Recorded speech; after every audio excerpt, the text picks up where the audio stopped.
ಅದು ಅವ್ರು ಮಾಡಲಿ, ಅವ್ರ ಸ್ವಾಮಿ ನಿಷ್ಠೆ ತೋರಿಸ್ಬೇಕಂತ ತೋರಿಸಿ.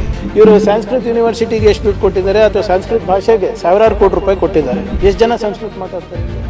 ಅವ್ರಿಗಾನ ಬರುತ್ತಾ? ಅಮಿತ್ ಶಾ ಅವರಿಗಾಗಲಿ, ನಿಮ್ಮ ಮೋದಿ ಅವರಿಗಾಗಲಿ, ಇವ್ರೇನು ಮಾಡ್ತಾ ಇದ್ದಾರೆ ಕೇಂದ್ರ ಸರ್ಕಾರದವರು? ಅವ್ರದ್ದು ಯಾವುದೇ ರೀತಿಯಾದಂಥ ಜವಾಬ್ದಾರಿ ಇಲ್ವಾ? ಕರ್ನಾಟಕ ಸರ್ಕಾರ ದ್ವಿಭಾಷಾ ಸೂತ್ರವನ್ನ ಅಳವಡಿಸುವ ನಿರ್ಧಾರವನ್ನ ತೆಗೆದುಕೊಂಡಿದೆ. ಇದರ ಭಾಗವಾಗಿ ಎಸ್ಎಸ್ಎಲ್ಸಿ ವಿದ್ಯಾರ್ಥಿಗಳಿಗೆ ತೃತೀಯ ಭಾಷೆಯ ಹಿಂದಿ ಭಾಷೆಯನ್ನ ಅಂಕಪಟ್ಟಿಯಿಂದ ಹೊರಗಿಡಲಾಗಿದೆ. ಇದಕ್ಕೆ ಸಂಬಂಧಪಟ್ಟ ಹಾಗೆ ಪ್ರಿಯಾಂಕ್ ಖರ್ಗೆ ಮಾತಾಡಿದ್ದಾರೆ.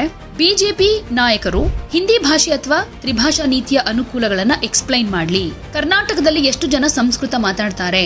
ನರೇಂದ್ರ ಮೋದಿ ಅಥವಾ ಅಮಿತ್ ಶಾ ಸಂಸ್ಕೃತ ಮಾತಾಡ್ತಾರಾ?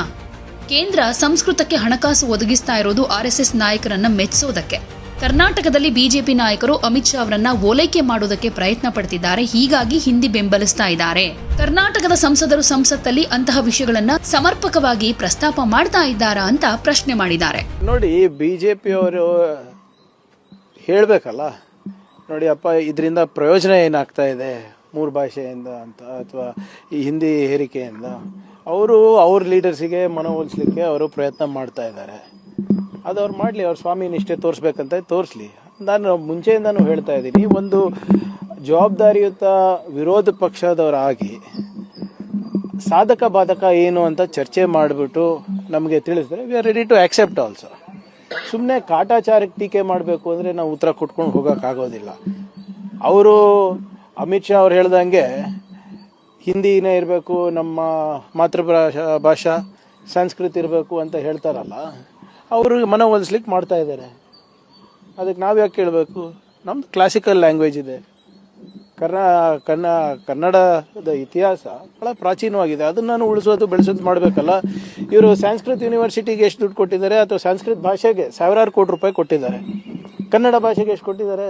ಕಳೆದ 10 ವರ್ಷದಲ್ಲಿ ನನ್ನ ಪ್ರಕಾರ 20 ಕೋಟಿನೂ ಕೊಟ್ಟಿಲ್ಲ. ಅದೇ ಸಂಸ್ಕೃತ ಭಾಷೆಗೆ ಸಾವಿರಾರು ಕೋಟಿ ರೂಪಾಯಿ ಕೊಟ್ಟಿದ್ದಾರೆ. ಎಷ್ಟು ಜನ ಸಂಸ್ಕೃತ ಮಾತಾಡ್ತಾರೆ ಇಲ್ಲಿ? ಅವ್ರಿಗಾನ ಬರುತ್ತಾ? ಅಮಿತ್ ಶಾ ಅವರಿಗಾಗಲಿ, ನಿಮ್ಮ ಮೋದಿ ಅವರಿಗಾಗಲಿ, ಅವರು ಬರೇ ಇದೆಲ್ಲ ನೋಡಿ, RSSಗೆ ಮನವೊಲಿಸ್ಲಿಕ್ಕೆ ಅವ್ರು ಮಾಡೋದು, ಇವ್ರ ಲೀಡರ್ಸಿಗೆ ಮನವೊಲಿಸಲಿಕ್ಕೆ ನಮ್ಮ ರಾಜ್ಯ BJP ಅವ್ರು ಮಾಡೋದು ಅಷ್ಟೇ. ನೋಡಿ, ಆಡ್ಭಾಷೆಗಳು ಭಾಳಷ್ಟು ಇದೆ. ತುಳುಗೂ ಕೂಡ ಸ್ಥಾನಮಾನ ಕೊಡಬೇಕು ಅಂದ್ಬಿಟ್ಟು ಸದನದಲ್ಲೂ ಚರ್ಚೆ ಆಗಿದೆ. ನಾವು ಕೂಡ ಪ್ರಸ್ತಾವನೆ ಕಳಿಸ್ತಾ ಇದ್ದೀವಿ. ಅದನ್ನೂ ಉಳಿಬೇಕಲ್ವಾ? ನಮ್ಮ ವಿಭಿನ್ನವಾದಂಥ ಕಲೆಗಳೇನಿದೆ, ಭಾಷೆಗಳೇನಿದೆ, ನಮ್ಮ ಸಂಸ್ಕೃತಿ ಏನಿದೆ, ಅದಕ್ಕೆಲ್ಲಕ್ಕೂ ಆದ್ಯತೆ ಕೊಟ್ಟು ನಾವು ಮಾಡಬೇಕಾಗ್ತದೆ.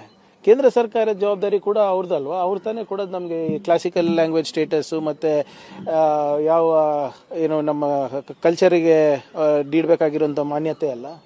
ಅವರಿಂದ ಏನಾಗ್ತಾ ಇದೆ? ನಮ್ಮ ಪ್ರಾಮಾಣಿಕ ಪ್ರಯತ್ನ ನಾವು ಮಾಡ್ತಾ ಇದ್ದೀವಿ. ಏನಪ್ಪ, ಎಲ್ಲಿ ನಾವು ಯೂನಿವರ್ಸಿಟಿಗಳಲ್ಲಿ ಅಧ್ಯಯನ ಪೀಠಗಳನ್ನು ಸ್ಥಾಪನೆ ಮಾಡಬೇಕು ಮಾಡಿದ್ದೀವಿ. ಯಾವುದಕ್ಕೆ ನಾವು ನಿಗಮಗಳು ಮಾಡಬೇಕು ಮಾಡಿದ್ದೀವಿ. ನಾವು ಅಧ್ಯಯನ ಯಾವುದಕ್ಕೆ ಮಾಡಬೇಕು ಮಾಡ್ತಾ ಇದ್ದೀವಿ. ಇವರೇನು ಮಾಡ್ತಾ ಇದ್ದಾರೆ ಕೇಂದ್ರ ಸರ್ಕಾರದವರು? ಅವ್ರದ್ದು ಯಾವುದೇ ರೀತಿಯಾದಂಥ ಜವಾಬ್ದಾರಿ ಇಲ್ವಾ ನಮ್ಮ ರಾಜ್ಯದ ಮೇಲೆ, ನಮ್ಮ ಭಾಷೆ ಮೇಲೆ, ಅಥವಾ ನಮ್ಮ ವಿಭಿನ್ನವಾದಂಥ ವಿಶಿಷ್ಟವಾದಂಥ ಇತಿಹಾಸದ ಮತ್ತು ಸಂಸ್ಕೃತಿ ಮತ್ತು ಕಲೆ ಮೇಲೆ? ಇವ್ರದ್ದೇನು ಜವಾಬ್ದಾರಿನೇ ಇಲ್ವಾ? MP ಗಳು ಯಾಕೆ ಹೋಗಿದ್ದಾರೆ? ಮತ್ತೆ ಅವ್ರು ಎಷ್ಟು ಜನ ಹೋಗಿ ಹೋರಾಟ ಮಾಡಿದ್ದಾರೆ? ಮಾತೆತ್ತಿದ್ರೆ ಬಂದು ಇಲ್ಲಿ ಮೆಟ್ರೋ ದರ ಸ್ವಲ್ಪ ಮೇಲೆ ಏರಿಕೆ ಆದರೆ ಪ್ರತಿಭಟನೆ ಮಾಡೋರು ನಮ್ಮ ನೆಲ, ಜಲ, ಭಾಷೆ ಬಗ್ಗೆ ಯಾವಾಗ ಚರ್ಚೆ ಮಾಡಿದ್ದಾರೆ? ಯಾವುದೇ ಸುದ್ದಿಯ ಅಪ್ಡೇಟ್ ಅನ್ನ ಮಿಸ್ ಮಾಡ್ಕೊಳ್ಬಾರ್ದು ಅಂದ್ರೆ ಈಗ್ಲೇ ಒನ್ ಇಂಡಿಯಾವನ್ನ ಸಬ್ಸ್ಕ್ರೈಬ್ ಮಾಡಿ. ನಿಮಗೆ ಬೇಕಾದ ಭಾಷೆಯಲ್ಲಿ ಎಲ್ಲಾ ಸುದ್ದಿ ತಿಳಿಬೇಕು ಅಂದ್ರೆ ಒನ್ ಇಂಡಿಯಾ ಆಪ್ ಅನ್ನ ಡೌನ್ಲೋಡ್ ಮಾಡ್ಕೊಳ್ಳಿ.